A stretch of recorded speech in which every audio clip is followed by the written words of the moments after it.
بسم الله والصلاة والسلام على رسول الله. هذا وفد الشيخ الفخامة،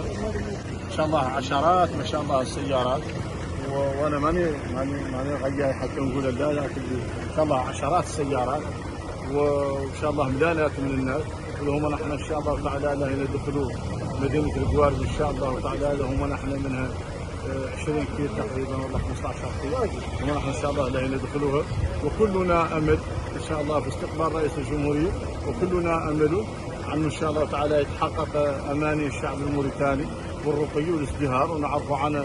راجل السيد الرئيس الجمهوريه التوفيق، ونعرفوا عنه ان شاء الله هذه الانجازات وهذا البناء ما هو باخر، جزاه الله خيرا. وكلنا امل في الثقه في رئيس الجمهوريه ان شاء الله تعالى تكمله مسيره البناء، وهو اللي ان شاء الله تعالى ماشيين على موله ومقرشين ان شاء الله عزاك له يخرج يحقق امان الشعب الموريتاني بالرقي والازدهار ان شاء الله تعالى، بنا اللي شفنا من اصرار رئيس الجمهوريه وبذل الجهود له. السلام عليكم ورحمه الله.